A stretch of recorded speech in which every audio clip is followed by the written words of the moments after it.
Live. This is the video edition of the audio podcast for episode 263 of the Special Chronicles show, the second part of our Unified Schools podcast series on specialchronicles.com. So I'm going to record and then I'll point to you.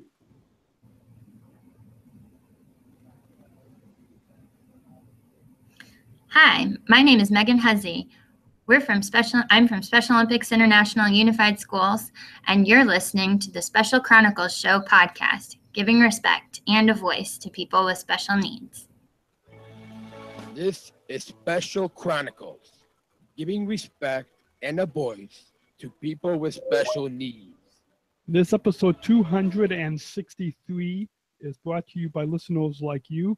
Please help support us at Special Chronicles with your tax-deductible donation today to help us continue our mission of giving respect and voice to people with special needs.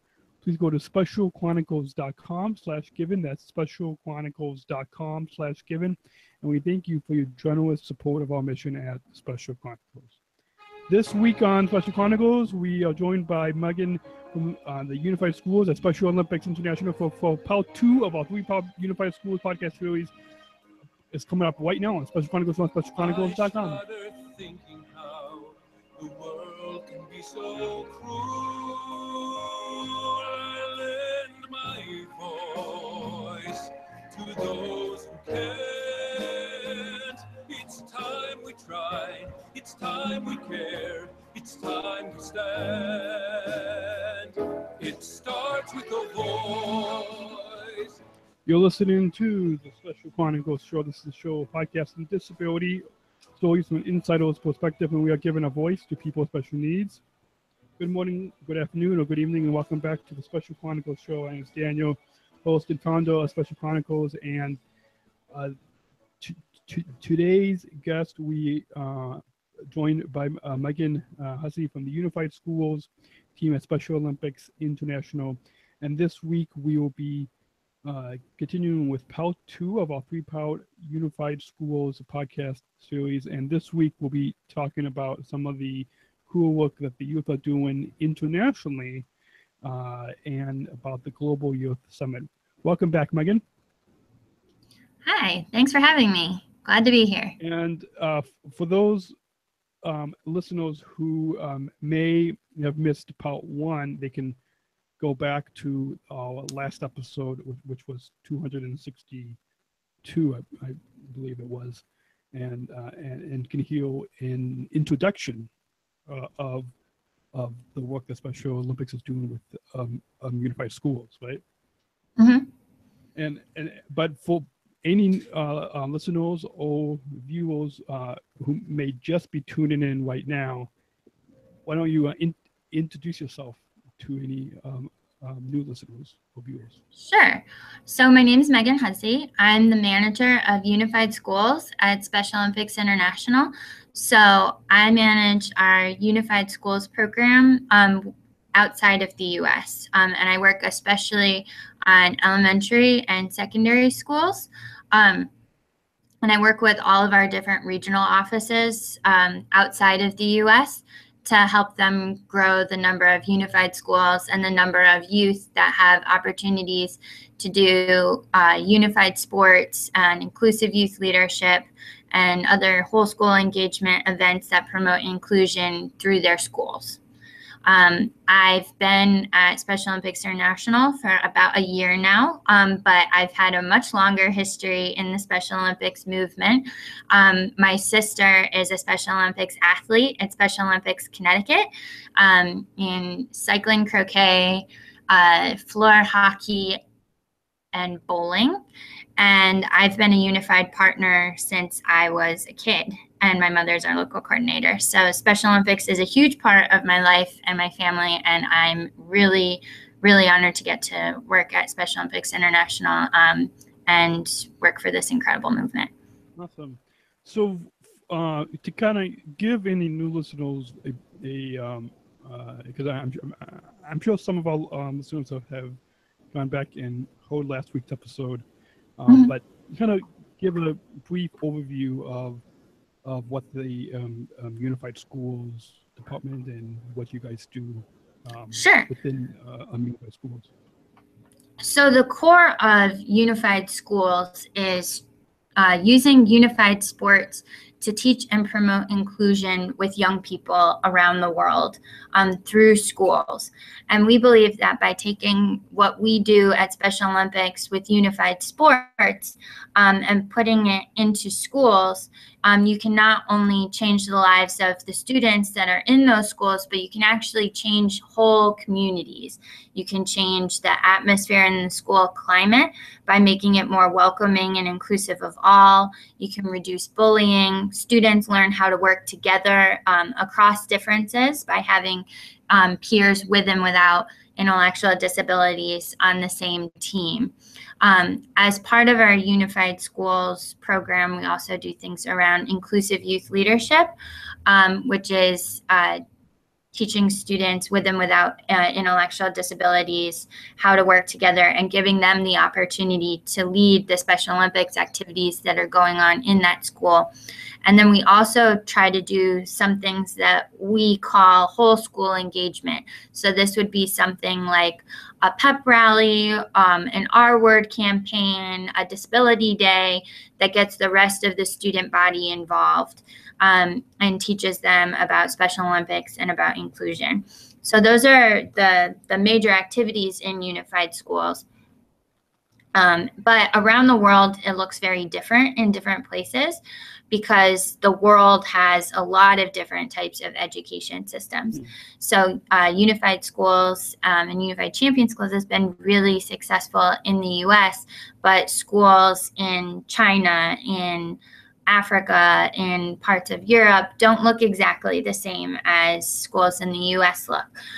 There's a lot of parts of the world where students with and without disabilities don't go to the same school, where students who are getting special education go to an entirely separate special education school and don't have the opportunity to go to school with their peers that don't have disabilities. And then, unfortunately, there are a lot of parts of the world where students with intellectual disabilities don't have any access to education at all. There's no special education program in their area. There's no school that will admit them.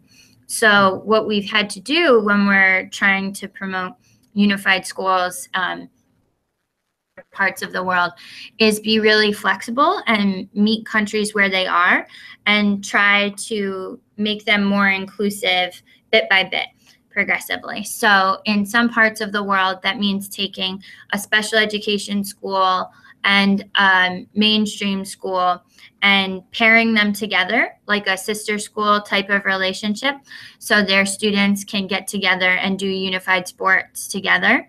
And in some parts of the world, it's taking students that are in a general education school and getting them together with students in the community that aren't in school at all. They may be in a community program that serves children and youth with intellectual disabilities, but they're not formally in the education system, and getting them together to do unified sports activities and different activities in the school. So we have to be adaptive to the different cultures and the different education systems that are around the world.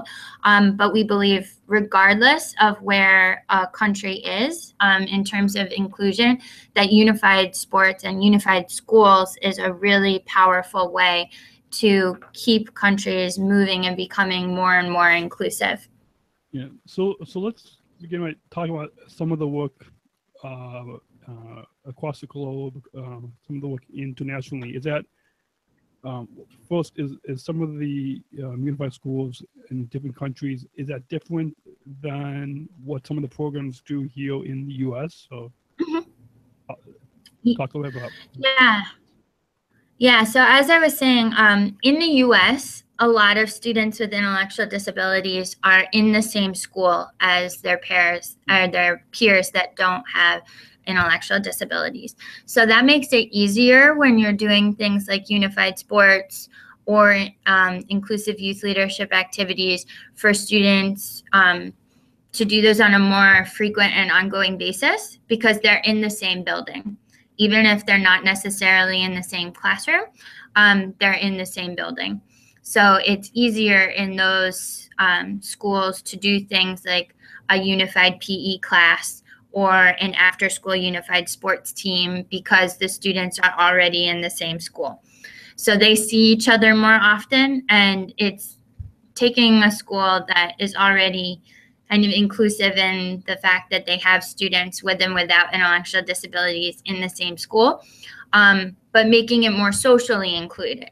So the school climate is more of one where all students feel like they belong, because we know that just because you're in the same school as somebody doesn't mean it's inclusive. You might still feel like an outsider. You might still be getting bullied. So that's what unified sports does in school systems like what we have a lot in the US. In school systems in places like China, where students with and without intellectual disabilities are usually not in the same school.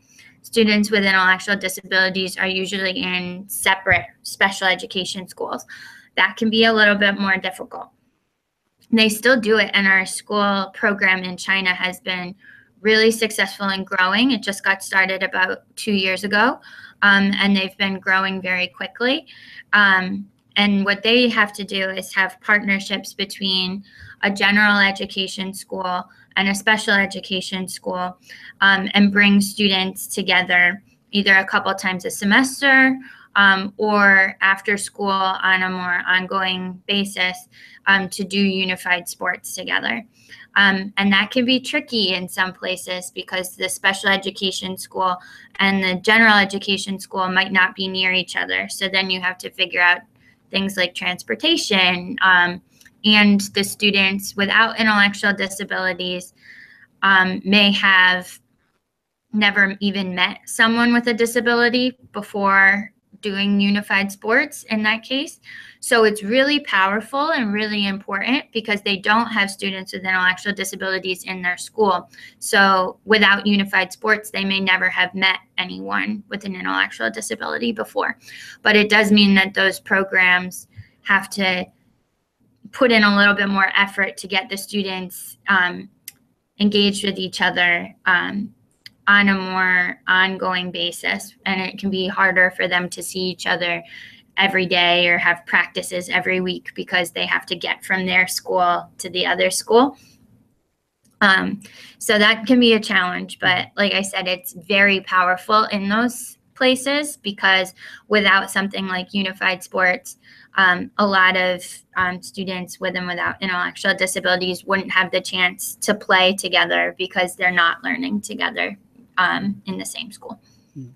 So one of the things that you guys do at Special Olympics is the Global Youth Summit. First, talk a little bit about what is this Global Youth Summit and when it takes place. Does it only take place at the World Games, or is this an event that happens at other times throughout the year as well? So the Global Youth Leadership Summit takes place at our World Games. So it's been going on for some decades now. At every World Games, there's a Global Youth Leadership Summit. And they've kind of evolved over the years. They don't look exactly the same as they did when they started. But the Global Youth Leadership Summit at the World Winter Games takes youth with and without intellectual disabilities. Most of them come in a unified pair of one youth with intellectual disabilities and one without intellectual disabilities. And they come from all over the world. So this year, in March, when we had the Global Youth Leadership Summit at the World Winter Games in Austria, we had 44 youth from 18 countries and 7 US states that were there. And they all come, and this year and for the past few years, they've come with a project that they've designed for their community as something they're going to do in their school or in their community to promote acts of inclusion. And they've designed that and they applied with that and they were selected based not only off of their involvement in Special Olympics and their leadership skills, but also on their project and what they wanted to do in their community. And then they come for the World Winter Games, and they're not competing. They're not athletes in the games. But what we do is some inclusive youth leadership training. They learn about themselves as leaders and some leadership skills. And then they learn inclusive youth leadership skills. So how are you a leader that works with people of different ability levels and leads in a way that includes and empowers other people, which is a really important thing that we do with Special Olympics. Mm-hmm. And they also learn some project management skills, which are things like budgeting and time management and all those different things that they need to be able to take the project proposal that they've written and actually make it come to life once they go back home. And then after they go home, they get a little grant from Special Olympics to fund them doing their project. And when they do that, and during the summit, they come with an adult mentor who is either a Special Olympics staff member or an educator from their home country who is there to mentor and help them in doing their project and really supporting them on their whole journey after the summit, during the summit, and before the summit. So in addition to all those workshops and all of that pretty intense training that we do during the summit, we do have a lot of fun. And the youth are coming from all over the world. So it's a really good opportunity for them to see how all the work they've been doing with Special Olympics feeds into this huge global movement. Special Olympics is in 172 countries. It's a lot of places. We're really changing the world as a movement. So they can see how the work they're doing at home in their small school and their community feeds into this really big movement of people all over the world, and they find that to be really empowering. And they also get to learn about people from all over the world. So a lot of the youth that came to our summit this year had never left their home country before. A lot of them had never been away from home before. So then they get to have a roommate that's, if they're from New York, their roommate might be from Pakistan, or if they're from Great Britain, they might have a roommate from Macau in Asia. So they get to meet and make friends from all over the world, which is a really good time, and share each other's cultures, which is great. And then they also get the opportunity to take in the amazing experience that is the Special Olympics World Games. So they have time to go to opening ceremonies. They have some time to watch some competitions. They get to also share what they're doing through platforms such as this year we had Unified Talks put on by Bank of America, where some of the youth got to stand on stage and talk about the projects that they're doing and their views on inclusion, and share that with the rest of the audience that was visiting the World Games. So it's a really wonderful event that we get to do every 2 years at either our World Summer or Winter Games. And that's the Global Youth Leadership Summit. Sometimes regions or programs or countries will do their own slightly smaller youth summits. So Special Olympics North America has done them before at national games, USA Games. Some countries will do their own smaller youth summits for all the youth leaders in their country. And then sometimes even regions have done them too, like all the youth leaders in Asia will come together for something similar to what we do at the Global Youth Leadership Summit.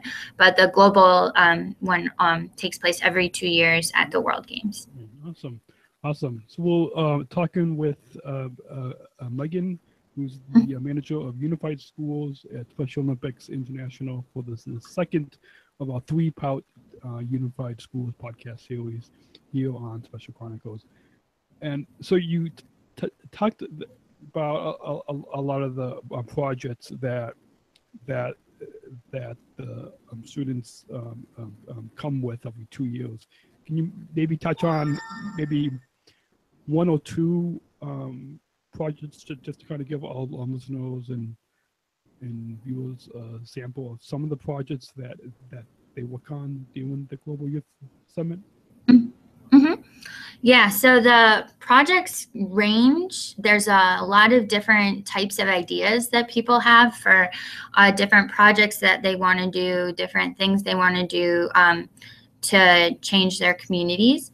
So some examples, we have a youth pair from Indonesia that are doing a project called Unified Smiles. And what they're doing is they've partnered with a local Microsoft branch, and they're doing training for youth with and without intellectual disabilities on social media skills and photography skills and videography skills together. So all of the youth are getting these technical skills, but then they're also making sure that youth with and without intellectual disabilities are being included in things like social media, which is so much of how youth today interact, and is a really important way of being included. And what they're doing is using these skills and going out and recording and broadcasting and sharing different Special Olympics events that are going on with youth in schools in Indonesia. So it's really empowering the youth of Indonesia to be the ones that spread the word, take pictures, be the drivers of that communications around the great youth activation work that they're doing in Special Olympics Indonesia. And then there's another project where our youth leaders in the country of Mauritius, which I know a lot of people haven't heard of, but it's a beautiful little island country off the eastern coast of Africa. And they have a fantastic youth pair whose project is focused a lot more on unified sports and growing unified sports opportunities. So they, as youth, are leading their Special Olympics program in getting partnerships with different athletic associations and federations. So the groups that really run sports on their island, and getting cooperation partnership agreements with them to promote unified sports. And then they're also doing unified sports demonstrations in schools all over their island. So their project is focused more on sports than on the more communication side that the pair from Indonesia is doing. And then we have a great youth pair from Great Britain whose project is a unified play. And they're doing something around theater and using that within their unified schools to teach people about inclusion. So it's a play that's going to be written and performed by youth with and without intellectual disabilities to spread the message of inclusion. And then the final project that I guess I could highlight is one by our youth pair out of Colorado, who are doing a super cool project called Unified Adventures. And because they're in Colorado and there's so much natural beauty everywhere, and a lot of very cool national parks and outdoor opportunities there, they're doing a unified club, fitness club, that goes on hiking expeditions together, and they focus on getting fit in a unified way, and doing some of the things that Special Olympics and our unified fitness have done in recording the health benefits to the people that are participating, all the youth that are participating, but then also getting youth with and without intellectual disabilities out into nature together for activities like hiking and snowshoeing and all of those fun things together, so they can grow and bond and have all of the fun friendship and teamwork that comes out of unified activities. So those are just some of the 27 awesome projects that we have coming out of the summit in Austria. It's really exciting when you see all of the different creative ideas that youth have to change their communities and to really be the generation that lives unified and promotes inclusion. So what's been the response from the project and this summit? Has when the students come back to their communities, have you heard any response from these projects and that the community has embraced them coming back and bringing about inclusion in the communities? Yeah, so they're still in progress. So they have a year to finish their projects, and the Youth Summit was in March. So a lot of them are still ongoing, but the initial results we've had are very positive. So the youth in Indonesia have been posting a lot of cool pictures and things on Facebook. Some of the other projects have made Facebook pages and things like that where they can post different pictures, and the response has been very positive from their communities, from their schools. A lot of teachers are very excited to see students that are very engaged. And then a lot of Special Olympics program leaders are also very excited because this is youth going out and doing a lot of work to spread Special Olympics and to spread the Unified Schools program. So it's great to see that youth are the ones kind of taking things up and leading this charge. And the response has been really positive so far as things start coming in. But we'll have more and more stories as those projects keep going and keep coming to life. So some of them have been on local news in their home countries and home languages. And like I said, things are continuing to come up as the projects get implemented. We get more and more stories of how communities are responding. Do you guys share any of these stories on any of the Special Olympics channels, or how can our listeners find out more about the work that some of these projects that the students are working on? Yeah, so we're going to continue as they implement their projects. A lot of them are going to be submitting blogs to us. So if you follow Special Olympics social media, so at Special Olympics on Twitter, the Special Olympics Playbook blog is one place where the youth leaders will be also submitting some stories about the projects that they're doing. And another hashtag that was related to the summit, if listeners want to see some of the social media that was going on around the summit, is hashtag Unified Generation.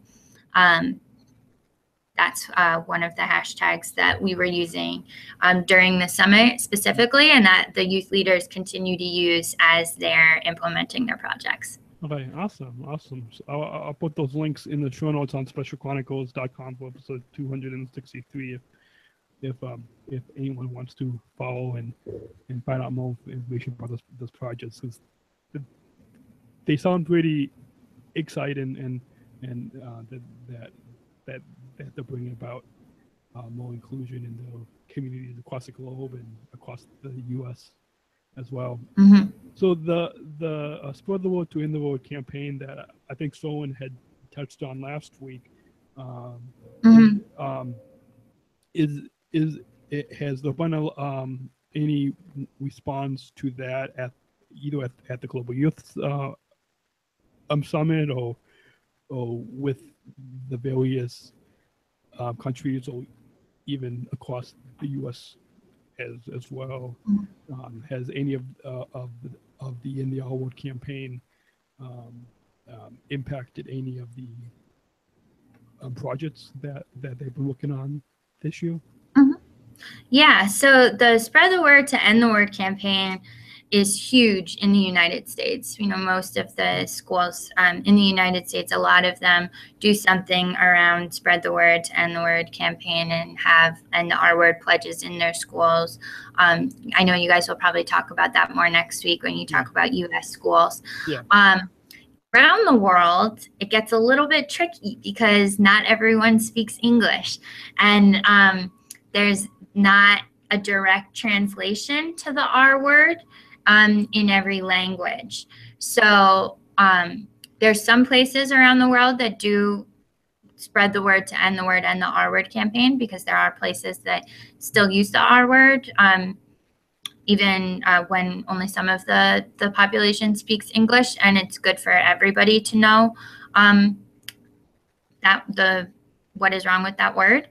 And then there are some places where there's also another word that is similar to the R word that they translate it to. So actually a really good example of this is we had a youth pair from the country of Oman at the Youth Summit this year, and Oman is in the Middle East, and they speak Arabic.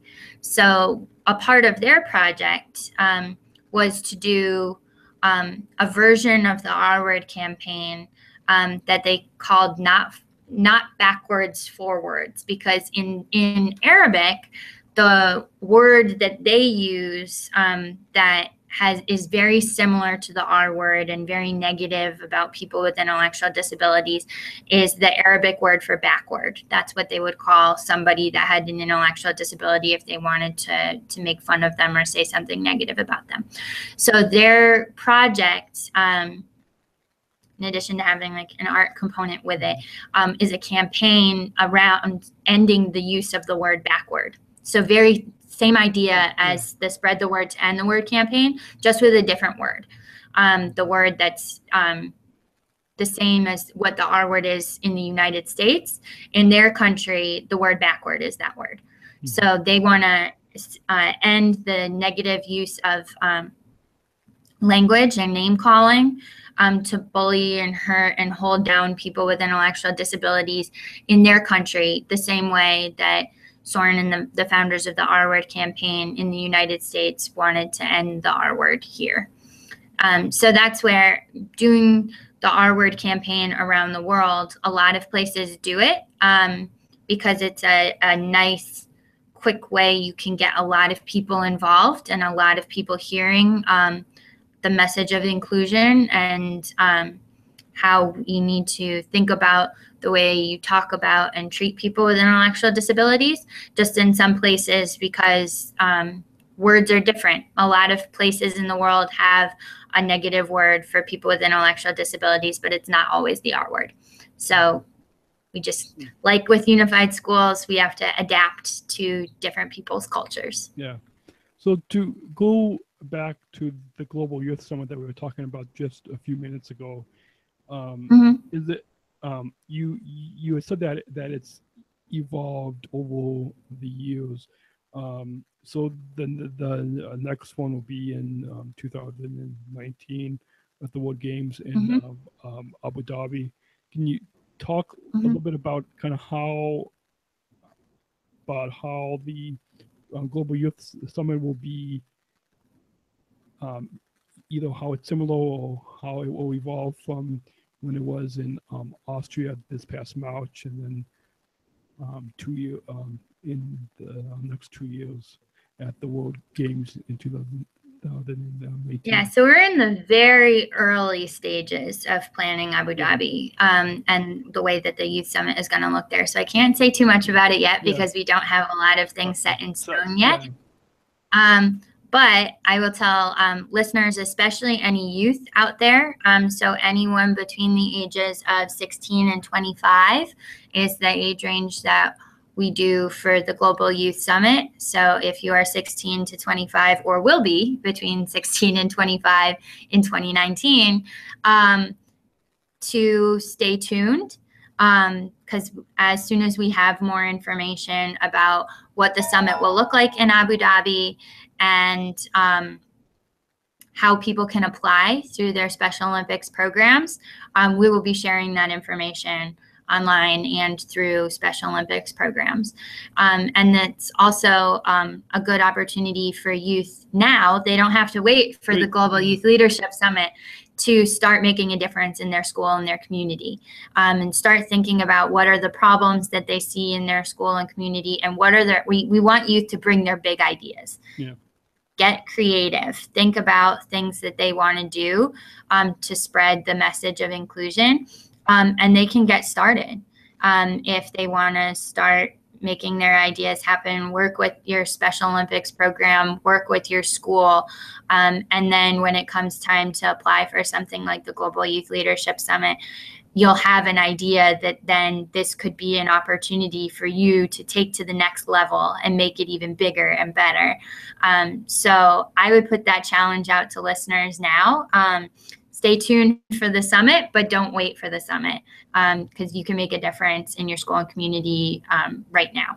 Awesome. So thinking of the future of the Special Olympics movement, which next year, 2018, we talked about last week how the 50th anniversary is next year, and the global celebrations will be here in Chicago, and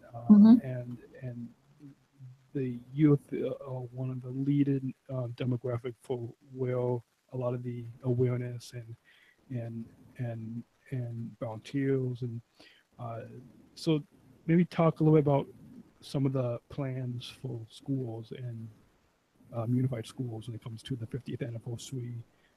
Either I think it's the week of July 17th, 2018, or even maybe throughout the entire year next year in 2018. Yeah, so the kickoff and some of the actual events are still in the planning stages, but youth are definitely a major focus of the 50th anniversary of Special Olympics. Like I think Soren said last week, but I'll just keep repeating because we repeat it a lot. We're not just going to be celebrating your grandmother's Special Olympics. We're building your granddaughter's Special Olympics.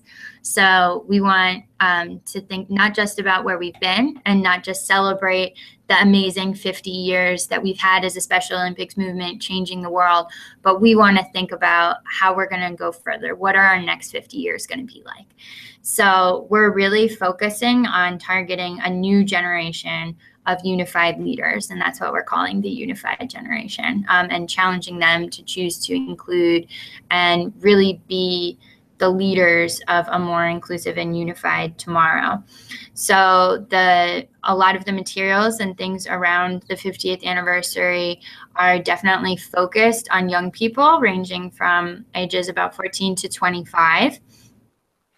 And one other thing is, like you said, it's not just what's going to be happening in Chicago in the summer. It's not just a one-day event with our 50th anniversary. It's way more than just a birthday.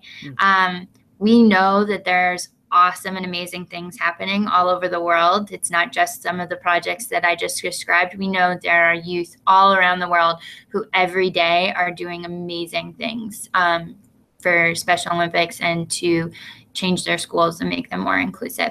So a priority of ours throughout 2018 is going to be collecting those stories and sharing them and making sure they're highlighted, and making sure also that we have a way to connect these youth to each other.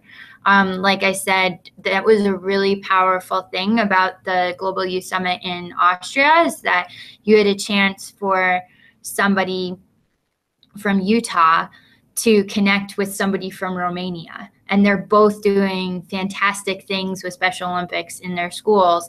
And now they're connected to each other and they can bounce ideas off of each other and share what they're doing and support each other and get all of that power that comes from being part of a network like that. So we really want to build on that. We don't want that to be something that can only happen at a Global Youth Summit.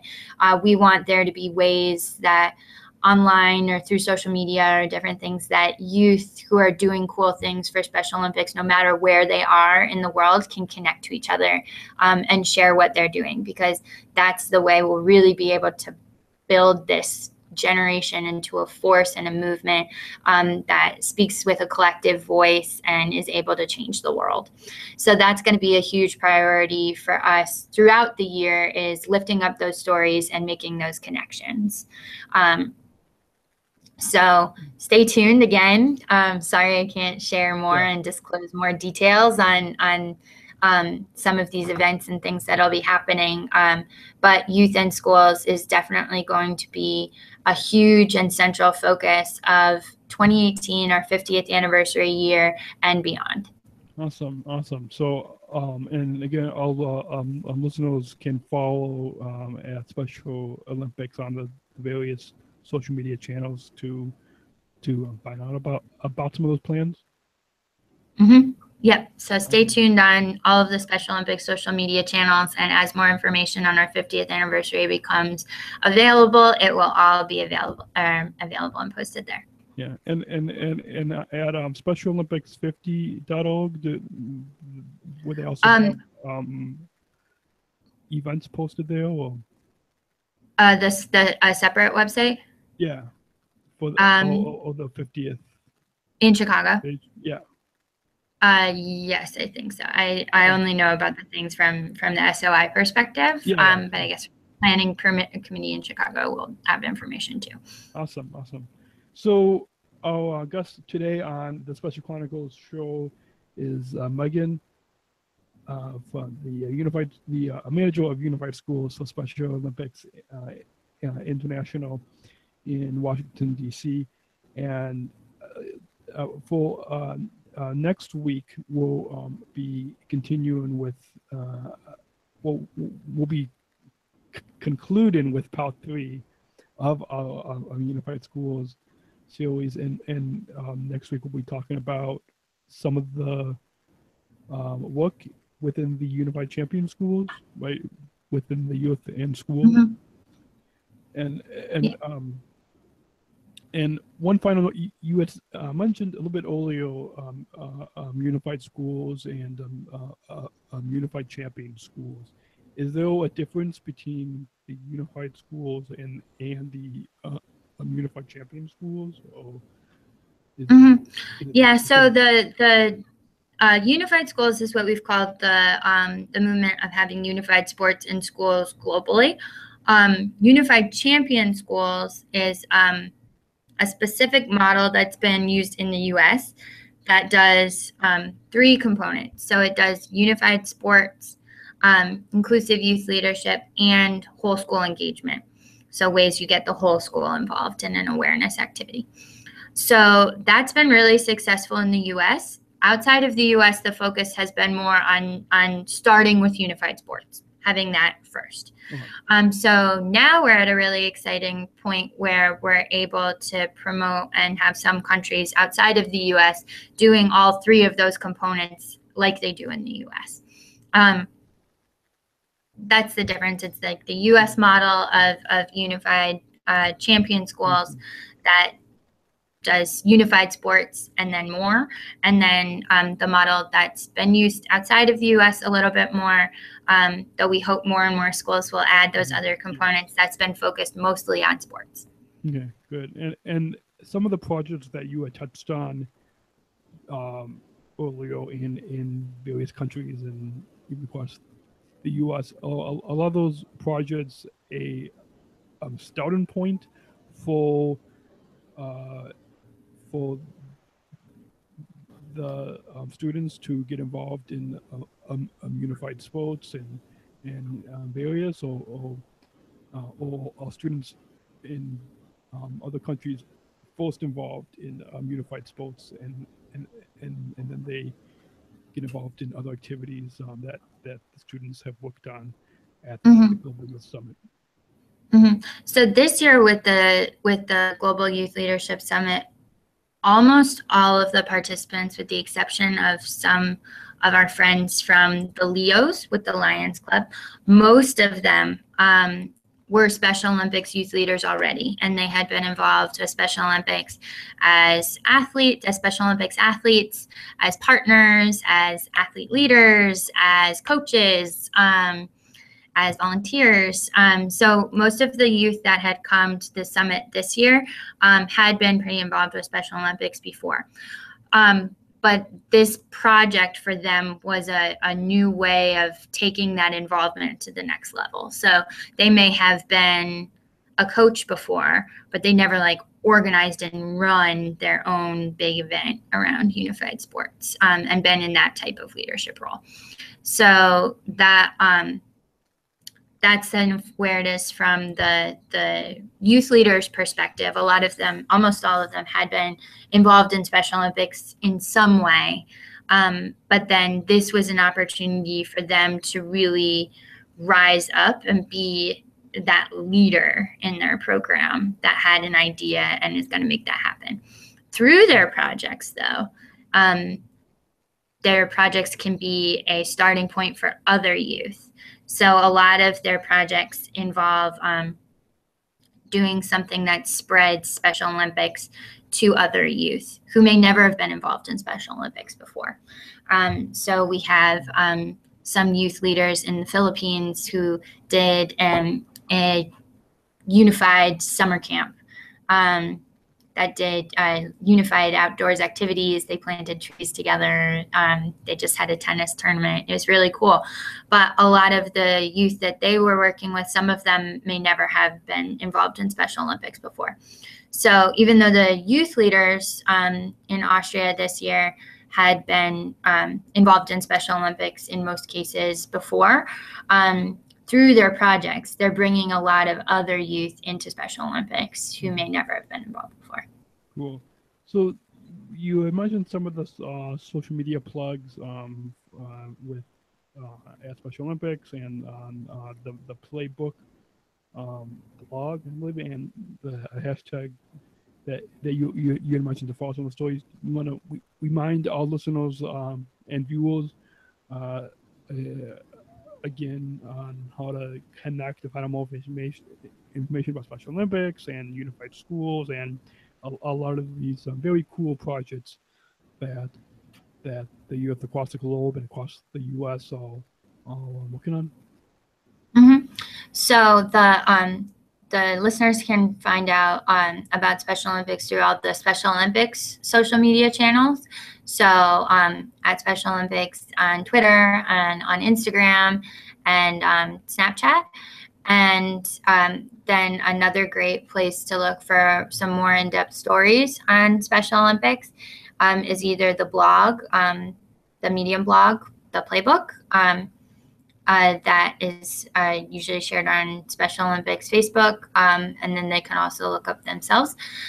Some stories on these are on the Special Olympics website, www.specialolympics.org. We'll have stories that some of the youth leaders or their country Special Olympics programs will submit. And then the hashtag that a lot of your listeners can use and look at if they want to see some of the projects that youth leaders are doing or some of the posts that came out around the summit is hashtag Unified Generation. Awesome. I'll make sure to include all those links on specialchronicles.com. If you guys missed that, you could find that on episode 263 on specialchronicles.com for this podcast episode. Before we let you get back to the rest of your day, any final thoughts on your overall time here today and everything that we have? Yeah, so thank you so much for the opportunity to come on and talk about some of the exciting work that our youth are doing and about the summit. But I just want to reiterate something that I said earlier. You don't need to wait for a summit to go out and be a youth leader where you are. A lot of work that needs to be done in schools all over the world to make them more inclusive and to make the communities that we live in more inclusive. So I'd really like to pose that challenge again to all the listeners out there to take what you see as a need and think about it and go out and make that change and believe in yourself. And that's how we're going to build the unified generation, is by having young people realize how powerful they are and and stand up and make that change. So I also want to thank you so much for the opportunity to be on this podcast, and to tell you that I know that something like this podcast is an excellent example of one way that a person is stepping up and, like you say in the intro, giving a voice to people with special needs. So I think that you're an excellent role model for a lot of the youth leaders, and this podcast and everything that you're doing is a great example of something amazing that comes out when somebody has an idea and then takes the action that's needed to make it happen. Awesome. So congratulations on this podcast, and thank you so much. Thank you. So if you want to share your feedback on anything that we've talked about, you can email us feedback@specialchronicles.com. That's feedback@specialchronicles.com. Join the conversation on social media at Special Chronicles on Facebook and on Instagram, and at Special C Podcast on Twitter. And you can also leave us your 5-star ratings and reviews on Apple Podcasts, on Stitcher, on Google Play, or wherever you listen to your podcast. You can just find us on Special Chronicles, and all those links can be found on specialchronicles.com. Once again, our guest today has been Meghan Hussey, the manager of Unified Schools for Special Olympics International. Thank you again, Meghan, for coming on Special Chronicles. Great. Thanks for having me. And make sure you guys all tune in next week for part 3 of our Unified Schools podcast series where Solon and Haley will join us again next week. And until then, take care. Okay. And God bless. Thanks. Bye. Chronicles, giving respect and a voice to people with special needs. Okay, I'm going to go ahead and stop